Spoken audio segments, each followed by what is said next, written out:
मुझे नहीं लग रहा था कि इतना परसेंटाइल आ जाएगा, क्योंकि 19 क्वेश्चन किए थे जिसमें से मेरा 17 सही था, 2 गलत हो गया था। तो 66 नंबर टोटल बने थे और 66 नंबर पे मेरा 99.5 परसेंटाइल मैथमेटिक्स में बन गया था। तो इस चीज़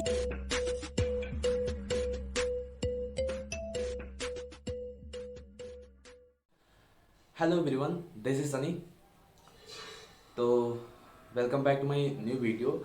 ये वीडियो मैथमेटिक्स स्ट्रेटजी पे बेस्ड है।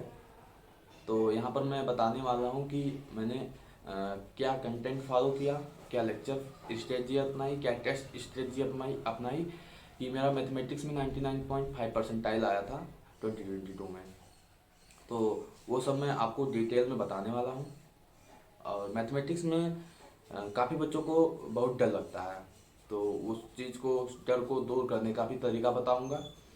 और मैथमेटिक्स में एक पॉइंट ये भी है कि अगर आप लास्ट 2 ईयर के ट्रेंड को देखेंगे, जैसे 2021 का, 2022 का, तो आप पाएंगे मैथमेटिक्स डिसाइडेड फैक्टर। अगर आपने मैथमेटिक्स को मतलब बढ़िया कर लिया तो आपका गारंटी है कि हाँ, आपका परसेंटाइल एक मतलब बढ़िया परसेंटाइल आ जाएगा। ठीक है। तो मैथमेटिक्स के लिए काफ़ी चीज़ें होती हैं जो कि बच्चे फॉलो नहीं करते, और काफ़ी चीज़ें होती हैं जो बच्चे इधर उधर भटक जाते हैं। तो मैथमेटिक्स की इन्हीं सब चीज़ों को डिस्कस करने के लिए मैं आ गया हूँ। आप लोग वीडियो को पूरा देखिएगा। मैंने लास्ट वीडियो में अपनी स्टोरी बताई थी ड्रॉप ईयर की, उसको भी आप डिस्क्रिप्शन में दिए गए लिंक से जाकर देख सकते हैं। किसी को शॉर्ट नोट्स की ज़रूरत हो तो मैंने अपने शॉर्ट नोट्स भी अटैच कर दिए हैं, डिस्क्रिप्शन में उसका भी लिंक मिल जाएगा। आप उसको भी डाउनलोड करके देख सकते हैं कि शॉर्ट नोट कैसे बनाएं, और उसको भी फॉलो कर सकते हैं। तो वीडियो को स्टार्ट करते हैं। मैथमेटिक्स में मेनली 3 से 4 चीज़ें जो होती है। पहला पॉइंट रहेगा how to strong basics in mathematics. तो बेसिक्स को स्ट्रॉन्ग करने के लिए सबसे पहले आप कर सकते हैं, जैसे कोई आपके पास रेफरेंस बुक होगा मैथमेटिक्स की, कोई भी बुक हो, उसमें सॉल्व क्वेश्चन दिए होंगे, सॉल्व पीवाईक्यूज आपके पास होंगे, एडवांस के होंगे, मेंस के होंगे, लास्ट 2 ईयर्स के, उसके पहले के भी, तो वो सब आपको मिल जाएंगे। ठीक है।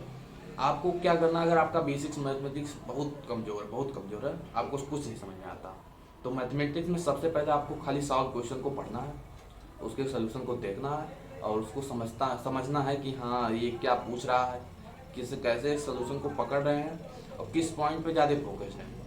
इन्हीं सब चीज़ों को जब आप मतलब 1 हफ्ते 2 हफ्ते लगातार सोल्यूशन देखेंगे, फिर उसको खुद से सॉल्व करेंगे, इन सब चीज़ों को धीरे धीरे अपने अंदर जो है डेवलप करेंगे, तो आपका अंदर से कॉन्फिडेंस आ जाएगा कि हाँ, मैथमेटिक्स में आप कर ले जाऊँगा। ठीक है। तो मैथमेटिक्स में ये स्ट्रेटजी आप अपना सकते हैं अगर आपका बेसिक्स जो है बहुत ज़्यादा मतलब हिला हुआ है तो। अब सेकंड पॉइंट, जिनका बेसिक स्ट्रांग है और वो फर्दर जो है मैथ को एक हाई लेवल पे तैयार करना चाहते हैं, तो उनके लिए भी एडवाइस है। अगर आपका बेसिक्स स्ट्रांग है तो सबसे पहले आप क्या करेंगे, सभी चैप्टर्स का, जैसे मैथमेटिक्स में कुछ चैप्टर्स होते हैं जिनमें बहुत सारे फार्मूले होते हैं, जैसे ट्रिग्नोमेट्री हो गया, सोल्यूशन ऑफ ट्रायंगल हो गया, तो इन सब में इतने सारे फार्मूले हैं। तो आप क्या कर सकते हैं, इन सब फार्मूलों को एक नोट में, मतलब एक पेज में लिख के उनको एक जगह पर कर लीजिए। ठीक है। मतलब जो फार्मूले आपको याद नहीं होते हैं, उन सब फार्मूलों को आप जो है एक पेज में लिख सकते हैं। पूरे मैथमेटिक्स का मुझे लगता है अगर आपको उन फार्मूलों को लिखना हो जो आपको याद नहीं है, तो आप उनको मतलब एक पेज में तो आराम से लिख सकते हैं। तो मैंने भी लिखा था, लेकिन मैं वो इसलिए नहीं अटैच कर रहा हूँ क्योंकि उसमें प्रॉब्लम ये हो जाएगी कि जो मुझे नहीं याद है, क्या पता वो आपको याद हो, तो आपके लिए फ़ायदेमंद नहीं, क्योंकि उसमें सारे फार्मूले नहीं हैं। उसमें वही फार्मूले हैं जो मुझे मतलब याद नहीं होते थे, और याद होते थे तो भूल जाते थे 2 4 दिन में। तो ये स्ट्रेटजी आप अपना सकते हैं। तो अगर आपका बेसिक्स स्ट्रांग है तो इस स्ट्रेटजी को अपनाएंगे तो आपका जो है ये फार्मूला भूलने वाला जो है दिक्कत, ये खत्म हो जाएगा।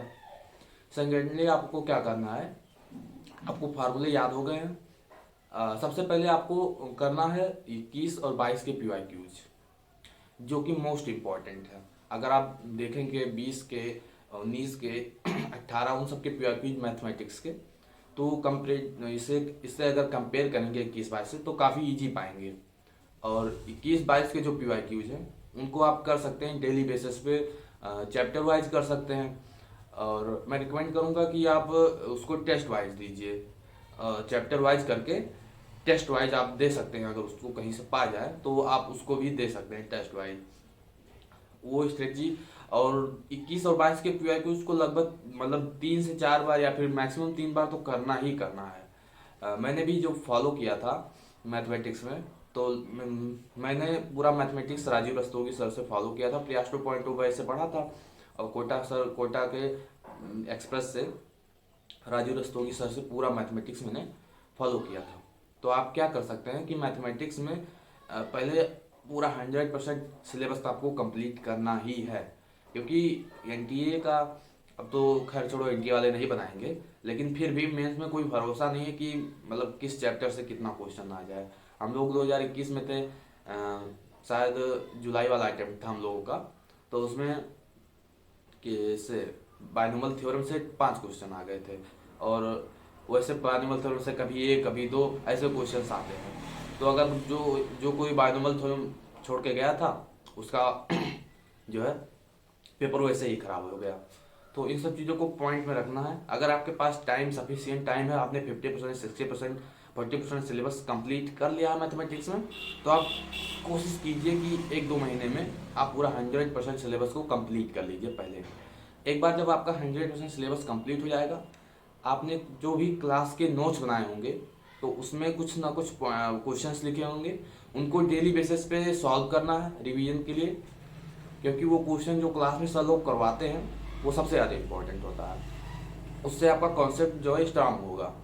और आप इसको 2021 और 22 के जो एडवांस के PYQs थे उनके सोल्यूशन खाली देख लीजिए मैथ में, क्योंकि मैथ्स जो है मेंस में वो भी एडवांस लेवल का ही पूछ रहे हैं 2 साल से।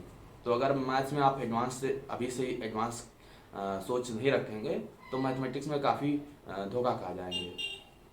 तो आप ये कर सकते हैं। और 21-22 के PYQs कीजिए डेली बेसिस पे। तो ये उन सब लोगों के लिए जिनका बेसिक्स स्ट्रांग है, और जो मैंने पहला पॉइंट बताया था, जिन लोगों का बेसिक्स स्ट्रांग नहीं है वो लोग पहले अपना बेसिक स्ट्रांग करेंगे, उसके बाद इसी पॉइंट को फॉलो करेंगे। ठीक है। अब मैं बताता हूँ कि मैंने क्या फॉलो किया था कि मेरी 99.5 परसेंटाइल आई थी मैथमेटिक्स में। दरअसल मैंने पूरा लेक्चर जो है राजीव रस्तोगी सर का पूरा फॉलो किया था, एंड वो कुछ क्वेश्चंस देते थे तो उनको भी मतलब एडवांस लेवल के क्वेश्चन देते थे, उनको भी सॉल्व करता था। उन्होंने एक ग्रुप बनाया था, वहाँ पर हम लोग सोल्यूशन भेजते थे, सर जी देखते थे उसका सोल्यूशन, जिसका सही रहता था उसका नाम भी ले लेते थे कि हाँ इनका सोल्यूशन सही था। तो ये कॉन्फिडेंस अंदर से आता जाता है। और अगर आप लोग सोच रहे हैं कि हमें भी मैथमेटिक्स में कॉन्फिडेंस बिल्ड करना, तो आपको डेली बेसिस पे मैथमेटिक्स में कम से कम 30 से 40 क्वेश्चन तो डेली लगाने हैं, जो कि बढ़िया क्वेश्चन हो, ऐसे नहीं कि बेसिक्स क्वेश्चन हो। अगर तुम PYQs लगा रहे हो 21-22 के, तो मतलब लगभग 30 PYQs, 25 PYQs डेली बेसिस पे मैथमेटिक्स में तो लगाने ही लगाने हैं। तो इससे आपका कॉन्फिडेंस जो है एक नेक्स्ट लेवल पे चला जाएगा। और मैं कहूँगा कि मैंने जो है 21 के, क्योंकि 22 का तो हुआ नहीं था, 21 के और वही हम लोगों का जो है 4 अटेम्प्ट हुआ था 21 में, तो उसके सारे PYQs मैथमेटिक्स के मैंने कम से कम 3 बार 4 बार लगाया था, जिससे मुझे बहुत ज़्यादा कॉन्फिडेंस आ गया था। और एक बार आप लोग इसको फॉलो कीजिएगा PYQs को, मतलब एक बार लगाएंगे तो बहुत कम समझ में आएगा, लेकिन जब दोबारा लगाएंगे, तिबारा लगाएंगे, तो काफ़ी चीज़ें आपको सॉर्टेड मिलेंगी। और कुछ चीज़ें जो PYQs में ऐसी होती हैं कि अगर आप उनको नोट करना चाहें तो एक पेज में लिख के उसको नोट्स में लिख सकते हैं अपने। तो वो भी मैंने किया था। और जब मेरा सिलेबस 100% कंप्लीट हो गया था, तो मैंने एक जो पॉइंट फॉलो किया था वो था टेस्ट में मैंने क्या किया था, 21 के जितने भी टेस्ट थे, जितने भी अटैम्प्ट हुए थे, उसको मैंने एज ए मॉक टेस्ट सबसे पहले यही देना शुरू किया। मेरा मतलब यही था कि मैं सबसे पहले 21 के मॉक टेस्ट को एज ए मॉक टेस्ट दे दूंगा, जो पेपर हुआ था तो वहाँ पर देता था। तो मेरे पास यहाँ पर 2 प्लस पॉइंट हो गया, क्योंकि मैंने एक बार PYQ सॉल्व कर लिए थे 21 के मैथमेटिक्स के, तो जब मैं मॉक टेस्ट देता था तो क्वेश्चन देखे हुए आते थे, तो थोड़ा कॉन्फिडेंस आता था। तो उस क्वेश्चन को करने में टाइम भी कम लगता था, और कोई क्वेश्चन जो मैंने पहले किया था हो गया था, वो क्वेश्चन बाद में होता भी नहीं है। तो वो भी चीज़ें समझ में आने लगी कि हाँ पहले क्या सोच रहा था, बाद में मेरी क्या थिंकिंग थी। तो इसको भी आप लोग मैच कर सकते हैं। और ऐसे ही मैंने पूरा टेस्ट जब दिया तो उसके बाद फिर मैंने एलन से टेस्ट देना स्टार्ट किया था। एलन से वो काफ़ी रिसोर्सेज मिल जाएंगे आपको, जो कि मतलब बढ़िया टेस्ट बनाते हैं, तो आप वहाँ से भी दे सकते हैं। पीडब्ल्यू पे भी टेस्ट देता था, तो ये सब आप फॉलो कर सकते हैं टेस्ट के लिए मैथमेटिक्स में, और फुल सिलेबस टेस्ट के लिए भी। तो ये आपके लिए एक बढ़िया जो है लाइनअप रह जाएगा। और मैथमेटिक्स के लिए जब मैंने मतलब फर्स्ट अटेम्प्ट जब हुआ जेईई मेंस का 2022 में, तो मैथमेटिक्स में मैंने लगभग 19 क्वेश्चंस किए थे। मुझे नहीं लग रहा था कि इतना परसेंटाइल आ जाएगा, क्योंकि 19 क्वेश्चन किए थे जिसमें से मेरा 17 सही था, 2 गलत हो गया था। तो 66 नंबर टोटल बने थे, और 66 नंबर पे मेरा 99.5 परसेंटाइल मैथमेटिक्स में बन गया था। तो इस चीज़ को आप पॉइंट में रखिएगा, क्योंकि मैथमेटिक्स ही टफ आ रहा है, और मैथमेटिक्स ही टफ रहेगा मुझे जहाँ तक लग रहा है। इस बार भी मैथमेटिक्स को ही टफ रखेंगे, और आप लोग मैथमेटिक्स पे थोड़ा सा फोकस अपना इंक्रीज कीजिए, क्योंकि एक बार मैथमेटिक्स आपका बढ़िया हो गया तो फिजिक्स जो है आप मॉडरेट भी रहेगा तो आप बढ़िया कर ले जाएंगे, क्योंकि मैथमेटिक्स उसमें भी रहता है। आपने फार्मूले याद कर लिए हैं, मेंस में तो आपने फार्मूले याद कर लिए हैं, तो फिजिक्स में 15 क्वेश्चन तो आराम से हो ही जाएंगे। और अगर आपने थोड़ी अच्छी पढ़ाई की है तो 20 क्वेश्चन आराम से कर ले जाएंगे। और केमिस्ट्री में क्या है कि केमिस्ट्री आप तो करते रहेंगे, केमिस्ट्री और फिजिक्स की मैं अलग से स्ट्रेटजी बताऊंगा अगले वीडियो में, ये मैथमेटिक्स के लिए प्योरली है। तो मैथमेटिक्स में मैंने जो जो पॉइंट्स बताए हैं आप उसको फॉलो कर सकते हैं। पीवाईक्यूज लगाइए डेली बेसिस पे।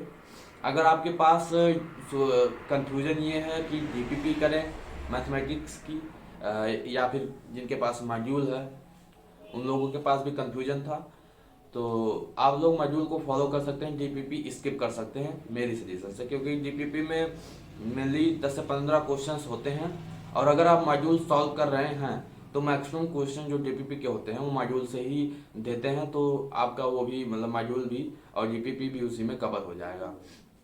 तो आप डीपीपी स्किप कर सकते हैं, आपका 1 घंटा 2 घंटा जो भी लगता हो उसमें आपका बच जाएगा। तो यही मेरी मैथमेटिक्स में स्ट्रेटजी रही थी। आप लोग भी इसको फॉलो कर सकते हैं, जो मैंने पहला पॉइंट बताया। जिनका बेसिक ढीला है वो पहले पॉइंट को पहले फॉलो करेंगे, देन दूसरे पॉइंट पे आएंगे। जिन लोगों का बेसिक्स स्ट्रांग है वो सेकंड पॉइंट से स्टार्ट कर सकते हैं। पीवाईक्यूज पे ज़्यादा फोकस कीजिएगा, क्योंकि टाइम आपके पास 2 से 3 महीने का मैक्सिमम बचा हुआ है, मैक्सिमम 4 महीने ले लीजिए। तो आप इसमें पीवाईक्यूज करेंगे तो आपके लिए सबसे बेनिफिशियल रहेगा। आप 21-22 के तो कर सकते हैं।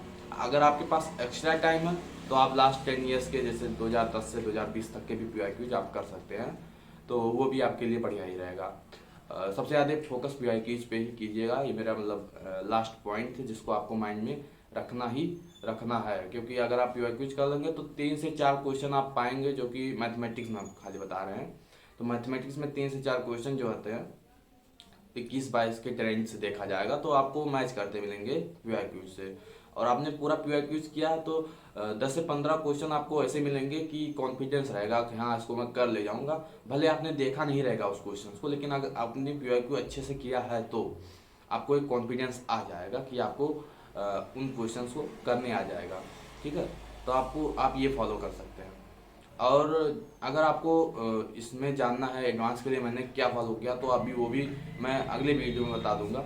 और अगला वीडियो आपको किस चीज़ से रिलेटेड चाहिए, फिजिक्स के लिए, केमिस्ट्री के लिए, मैथमेटिक्स में नेक्स्ट लेवल के लिए, मैथमेटिक्स में क्या बुक फॉलो किया था मैंने, तो और कोई क्वेरी हो तो आप कमेंट सेक्शन में पूछ सकते हैं। और मैंने टेलीग्राम का ग्रुप भी बनाया है, तो आप उसको भी ज्वाइन कर सकते हैं, डिस्क्रिप्शन में उसका भी लिंक दे रहा हूँ। इंस्टा पे मुझे फॉलो कर सकते हैं, वो भी डिस्क्रिप्शन में आपको मिल जाएगा। और भी कोई क्वेरी हो, कोई स्ट्रेटजी जाननी हो तो आप ग्रुप में डिस्कस कर सकते हैं। उसमें मैं भी हूँ, मेरे 2-3 दोस्त भी हैं, कुछ NIT में जा रहे हैं, कुछ IIT में जा रहे हैं, तो उन लोगों को भी मैंने ऐड कर लिया है। तो समय समय पर सारे लोग आपकी क्वेरी को लेते रहेंगे। Thank you for this video, मिलते हैं, बाय।